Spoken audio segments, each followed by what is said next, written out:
Assalamualaikum warahmatullahi wabarakatuh. Pemirsa pencinta YouTube channel Soeharto Asmar. Kali ini saya berada di suatu tempat yang unik dan bersejarah. Satu masjid yang berada di daerah Panjunan, Cirebon.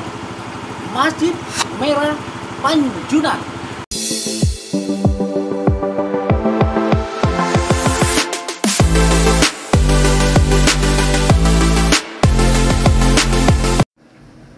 Masjid ini merupakan sebuah masjid berumur yang sangat tua. Didirikan pada tahun 1480 oleh Syarif Abdurrahman atau Pangeran Panjunan, yang merupakan putra Sultan Baghdad yang berimigrasi ke Jayadwipa yang lebih dikenal sekarang Pulau Jawa. Selain Syarif Abdurrahman, mereka adalah Syarif Abdurrahim, Syarif Kahfi, dan Syarifah Baghdad. Daerah tujuan mereka adalah Cirebon. Syarif Abdurrahim membangun pemukiman yang sekarang dikenal dengan nama Kejaksan, kalau Syarif Abdurrahman dikenal dengan nama Pangeran Panjunan yang membangun Masjid Merah, sementara Syarif Abdurrahim dikenal dengan nama Pangeran Kejaksan. Pemirsa, Masjid Panjunan semula bernama Musola Al-Attiyah. Namun, karena pagarnya yang terbuat dari bata merah, menjadikan masjid ini lebih dikenal dengan sebutan Masjid Merah Panjunan. Bangunannya memang tak menyerupai masjid pada umumnya. Lebih mirip bangunan Jawa yang kental akan suasana Hindu. Bagian depannya menyerupai kelenteng, sedangkan bagian dalamnya bergaya Arab, yang merupakan perpaduan Arab dan Cina. Ini melambangkan dari Cina Putri Ong Tin yang merupakan istri Sunan Gunung Jati. Pemirsa, uniknya tembok Masjid Merah ini dilengkapi ornamen piring-piring asal Tiongkok. Karena itulah Masjid Merah disimbolkan sebagai akulturasi budaya. Usia Masjid Merah Panjunan lebih tua dibandingkan dengan Masjid Agung Sang Cipta Rasa. Masjid ini dibangun pada tahun 1480 pada masa Sunan Gunung Jati oleh Syarif Abdurrahman atau Pangeran Panjunan. Pemirsa, Masjid Merah Panjunan memiliki ruang utama dan serambi. Ruang utama masjid selalu tertutup, dibuka pada saat-saat tertentu saja. Untuk menuju ruang utama, jamaah harus menundukkan kepala karena ukuran pintunya yang pendek. Masjid Merah Panjunan memiliki fungsi lain. Selain dijadikan sebagai tempat ibadah, Masjid Merah Panjunan merupakan tempat legalisasi para wali yang disahkan langsung oleh Sunan Gunung Jati sebelum para wali bertugas menyiarkan agama Islam. Pemirsa, bangunan masjid yang hampir seluruh bagiannya adalah bata merah konon dibangun hanya dalam tempo waktu semalam. Bagian utama dalam masjid memiliki 17 pilar utama yang menandakan jumlah seluruh rakaat salat 5 waktu. Pilar-pilar yang tersambung itu sama sekali tidak menggunakan alat perekat seperti paku atau semacamnya. Namun demikian, pilar-pilar kayu itu terlihat sangat presisi terukur dan kokoh hingga saat ini. Gerbang pintu masuk ke dalam masjid tampak menyerupai gerbang pura. Pemirsa, mari dengarkan bincang-bincang saya bersama Pak Ustadz Muhammad Irfan yang merupakan pengurus Masjid Merah Panjunan. Assalamualaikum Pak Ustadz. Beliau adalah salah satu pengurus masjid yang berada di tempat masjid yang unik dan bersejarah. Pak, saya mau bincang-bincang keterkaitan dengan sejarah masjid ini. Bagaimana Pak sejarahnya Pak? Penyebar agama Islam di tanah Cirebon, dalam Jawa, pertama berdiri tahun 1480 Masehi. Jadi abad ke-15 ya. Yang mendirikan masjid ini adalah Syekh Abdul Rahman. Syekh Abdul Rahman. Siapa itu Syekh Abdul Rahman Pak? Itu dari Baghdad, Dari Baghdad ya. turunan Arab. Ada keterkaitan dengan Sunan Gunung Jati? Iya ada. Ya, ini kan perpaduan antara tiga kebudayaan, kan. Hindu, Buddha, Islam. Hindu, Buddha, Islam. Nah, karena Syekh Hidayatullah membawa istrinya dari Cina. Syarif Hidayatullah, Membawa istrinya rombongannya. rombongan dari Cina. Ya, ini berdirilah ini satu hari satu malam. Tapi kenapa disebut dengan Masjid Panjunan, Pak? Ya kata Panjunan itu kata dari gerabah, Pak. Dari gerabah. Ya, bikin gerabah. Jadi memang bahan-bahannya ini dari gerabah Iya, ya. dari tanah. Tapi kenapa disebut dengan Masjid Merah juga, Pak Ustaz? Ya kan dari tanah juga, tanah merah. Tanah merah. Batanya juga dari bata merah. Dari bata merah. Alamatnya apa nih? Nah, alamat jelasnya, Pak terletak Ustadz. di sini Kampung Panjunan, Kampung Kecamatan Panjunan. Lemangkok, Kecamatan Lemong, Kota Cirebon. Kota Cirebon. Baik Pak Ustadz, tadi Pak Ustadz berbicara terkaitan dengan awal sejarah dibangunnya Masjid Merah Panjunan ini. Ada satu hal yang mungkin pemirsa pencinta YouTube channel Soeharto Asmar ini pengen tahu nih Pak. Benarkah masjid ini dibangun dalam satu malam? Iya, betul. Dari satu hari satu malam. Ya, itu izin Allah. Tidak sebelum ayam berpapak sudah berdiri untuk sholat subuh. Sholat subuh. Baik Pak Ustadz, pemirsa, kita baru saja mendengar bincang-bincang keterkaitan dengan sejarah. Sekarang kita lihat bagaimana kondisi dalamnya Masjid Merah Panjunan yang berada di kota Cirebon. Yuk kita masuk.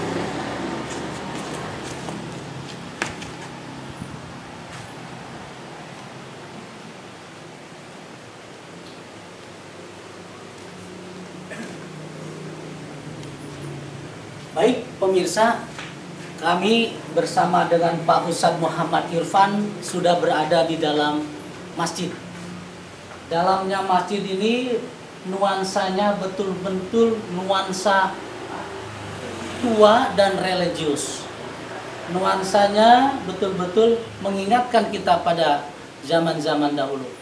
Dan ini terbuat dari kayu yang sudah cukup tua dan ratusan tahun.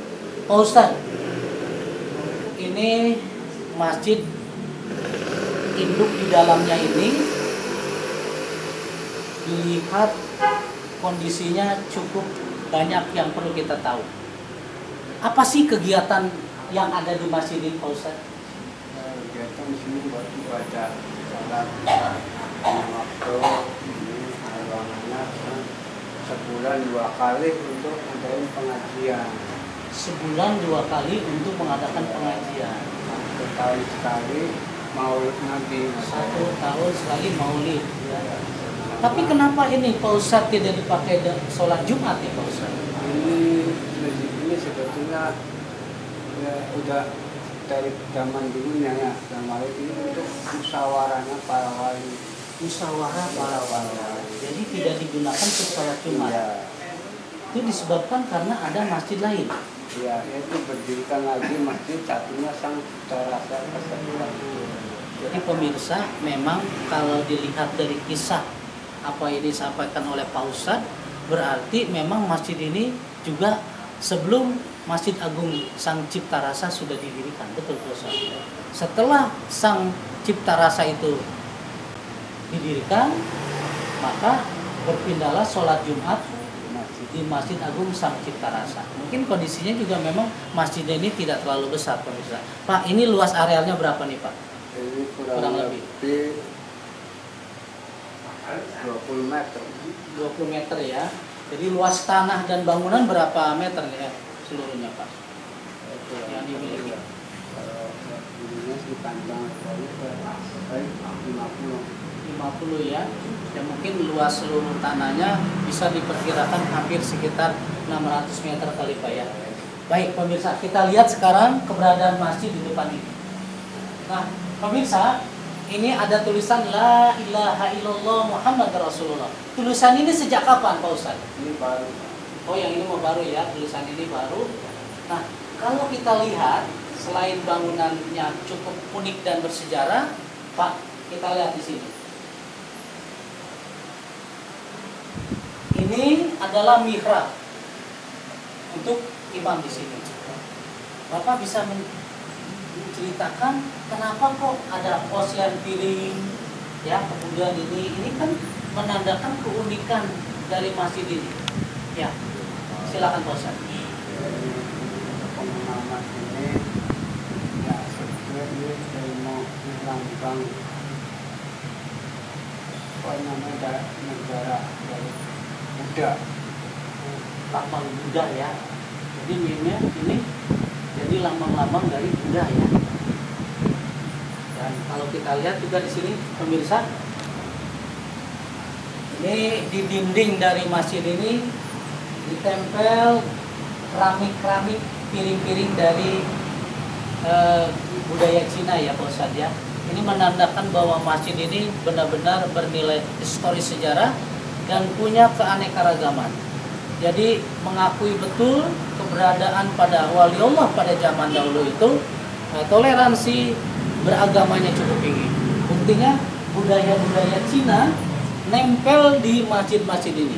Dan sampai sekarang keberadaannya seperti ini unik dan bersejarah.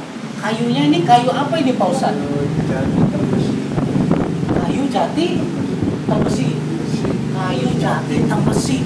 Jadi benar-benar kayunya kokoh dan kuat. Ini sudah berapa kali direhab Pak Ustadz? Masih asli. Pemirsa, masih asli. Bangunannya masih asli, kayu-kayunya juga masih asli. Jadi masih di zaman waliullah, yaitu zaman Gunung Jati ya, Sunan Gunung Jati. Subhanallah. Pak Ustadz, kalau kita lihat selain masjid ini ada satu ruangan lagi ya, namanya ruang apa itu Pak Ustadz? Ini ruang tadi tempat musyawarahnya para ulama. Jadi kebanyakan setahun 2 kali untuk sholat Idul Fitri, Idul Adha. Nah pintu kecil inilah dibuka untuk sholat Id, Idul Fitri, Idul Adha. Sampai sekarang masih dipakai? Masih. Pemirsa, keunikan dari Masjid Merah Panjunan, ada pintu yang tua di dalam mihrab imam ini, dan pintu ini di sebelahnya itu ada ruangan. Ruangan itu yang dipakai saat ini yaitu untuk sholat Idul Fitri dan Idul Adha. Tetapi sebelumnya itu digunakan untuk para wali Allah itu untuk bermusyawarah di dalam ruangan itu. Ini hanya dibuka setahun 2 kali Pak Ustadz. Jadi kalau sekarang kita buka nggak bisa Pak Ustadz. Nggak bisa pemirsa. Jadi mohon maaf pemirsa pencinta YouTube channel Soeharto Asmar, keunikan dari masjid ini kita tidak bisa melihat ruangan wali Allah, tempat wali Allah pada saat itu mengadakan musyawarah. Wali Allah pada saat itu siapa aja nih Pak Ustadz yang bermusyawarah? 9 wali. 9 wali pemirsa. 9 wali pernah bermusyawarah di ruangan ini. Ruangannya berapa kali berapa Pak Ustadz? Ya kalau sholat di 4 baris. 4 baris ya, 4 baris. Jadi kurang lebih sekitar 5 meter kali 4 sekitar 20 ya luasnya. Baik pemirsa, coba kita lihat. Kita hanya bisa melihat kondisi yang ada di sini dari atas. Kita lihat ruangannya dari atas. Nah ini ruangannya yang ada di dalam, kita hanya bisa melihat dari bawah, dari atas. Nah inilah ruangan wali Allah yang tempat bermusyawarah. Jadi pemirsa, kami tidak bisa masuk.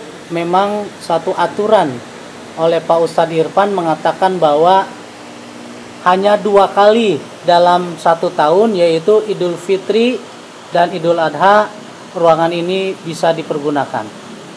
Baik pemirsa, kita akan melihat lagi hal-hal yang lebih unik lagi di masjid ini, keterkaitan dengan Masjid Agung Sang Cipta Rasa.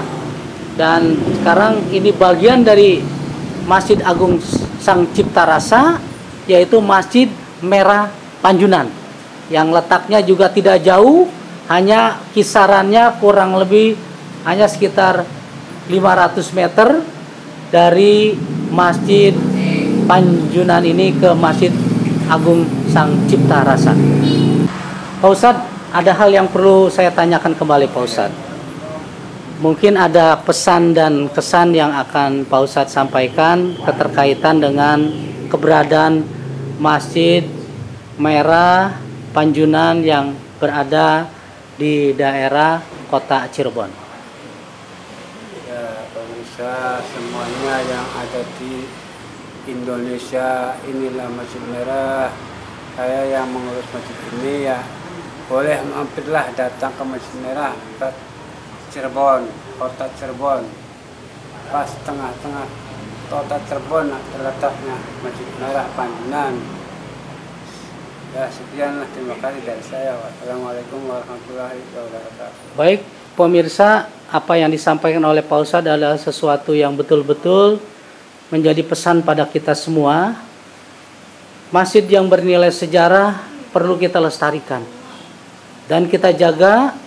Mengapa? Sebagai bukti bahwa perjuangan para wali Allah menyebarkan agama, terutama di Pulau Jawa ini, menandakan satu perjuangan yang luar biasa.